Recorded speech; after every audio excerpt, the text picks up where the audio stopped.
श्री शिवाय नमस्तुभ्यम। हर हर महादेव। पूज्य गुरुजी की कथा विदिशा मध्य प्रदेश में चल रही है।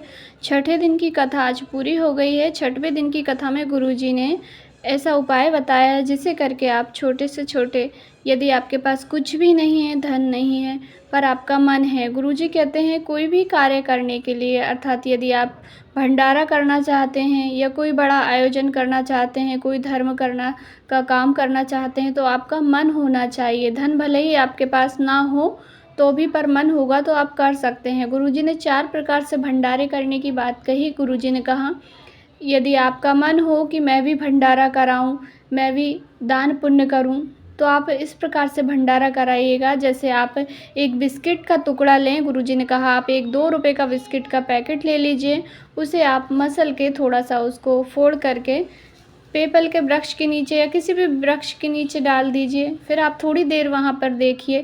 थोड़ी देर बाद आप देखेंगे कि चींटियाँ वहाँ पर खाने के लिए बिस्किट आ जाती हैं, तो वह चींटियों का भंडारा हो गया है। इस प्रकार से आप छोटे छोटे से भंडारे, अर्थात पशु पक्षियों को दाना चुनाकर भी भंडारा कर सकते हैं। बिस्किट आप खिला करके चींटियों का भंडारा हो गया। इसी प्रकार से आप आटा सेक करके उसकी पंजीरी बनाकर उसमें थोड़ी सी शक्कर मिलाकर उसको भी आप किसी वृक्ष के नीचे जहाँ चींटियों का स्थान हो वहाँ पर डाल सकते हैं, तो चींटियों का भंडारा हो जाएगा। उसी प्रकार आप थोड़ा अनाज, थोड़े से दाने अपने छत पर या अपने घर के आंगन में पक्षियों के लिए डाल सकते हैं, फिर वह पक्षियों का भंडारा हो गया। इसी प्रकार आप थोड़ा सा आटा गूंथकर उसकी गोलियां बनाकर मछलियों के लिए डाल सकते हैं, वह मछलियों का भंडारा हो गया। पर गुरुजी ने कहा आप सावन के महीने में जब भी पार्थिव शिवलिंग बनाएं या कभी भी आप कोई पूजन आयोजन करें, तो उसका निर्माल्य विसर्जन नदी में ना करें, क्योंकि पवित्र नदियों में विसर्जन करने से मछलियों को नुकसान होता है। नदी प्रदूषण होता है, जिससे मछलियों के जीवन पर फ़र्क पड़ता है, अर्थात मछलियाँ जीवित नहीं रह पाती हैं। तो आप सभी को कोशिश करनी है कि जो भी आप पूजन पाठ की सामग्री निर्माल्य है उसे आप गड्ढा खोद कर कहीं पर भी उसको खाद बनाने के लिए छोड़ दें या किसी गमले में, पौधे में उनको डाल दें, जिससे कि वह खाद में परिवर्तित हो जाए। तो आज कथा में गुरुजी ने यही कहा कि आप इस प्रकार से 4 प्रकार से भंडारे कर सकते हैं पशु पक्षियों के द्वारा, गाय को रोटी खिला करके। इस प्रकार से आप छोटे छोटे से भंडारे कीजिए, बस आपका मन होना चाहिए। अगर गुरुजी ने कहा पहले पूर्व में उपाय बताया है जो गुप्त नवरात्रि में किया जाता है। अब गुप्त नवरात्रे 6 जुलाई से लग रहे हैं, 15 जुलाई को समापन हो जाएगा। आषाढ़ के गुप्त नवरात्रे हैं, और यह नवरात्रि भी जो शारदीय नवरात्रि आती है और चैत्रीय नवरात्रि आती है, उसी प्रकार से इन नवरात्रियों को भी मनाया जाता है। तो आप इन गुप्त नवरात्रे में एक उपाय ज़रूर से ही कीजिएगा अपने घर पे।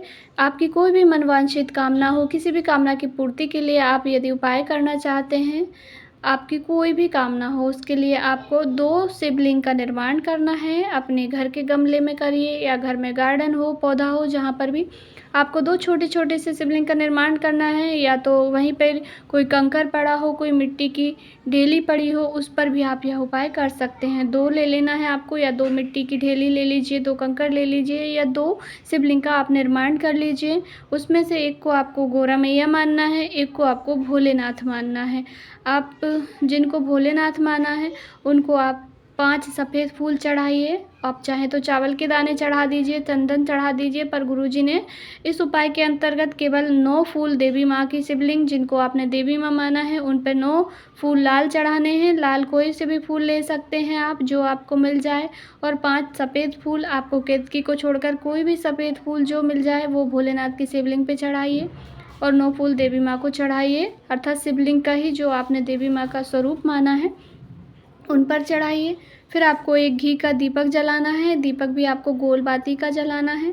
उसके बाद आप पूजन कर लीजिए, आपकी कामना कह दीजिए जो भी आपकी कामना है। उसके बाद आपको दीपक जब तक ठंडा हो तब तक उन्हें वहीं पे रहने दीजिए। जब दीपक ठंडा हो जाए उसके बाद आप उन्हें वहीं पे भी विसर्जित कर सकते हैं, या अन्य कोई आपके घर के आसपास कोई पवित्र नदी है तो आप वहाँ पर भी विसर्जित कर सकते हैं। पर जो फूल वगैरह हैं उन्हें आप किसी भी गमले में डाल सकते हैं, नदी में विसर्जित ना करें। यह गुप्त नवरात्रि का और अन्य किसी भी नवरात्रि में इस उपाय को किया जा सकता है। मनवांछित फलों की कामना पूर्ति होती है। तो इस गुप्त नवरात्रि में इस उपाय को ज़रूर से ही कीजिएगा, आपकी जो भी कामना होगी ज़रूर से ही पूरी होगी। जानकारी थोड़ी-सी भी उपयोगी लगे, पसंद आए वीडियो तो लाइक ज़रूर करें। आपका एक लाइक हमें बहुत सपोर्ट देता है। चैनल पर नए हैं तो सब्सक्राइब करें। यदि कहीं पे कुछ समझ नहीं आए, कोई गलती हो तो आप अवश्य ही बताइएगा। श्री शिवाय नमस्तुभ्यम। हर हर महादेव।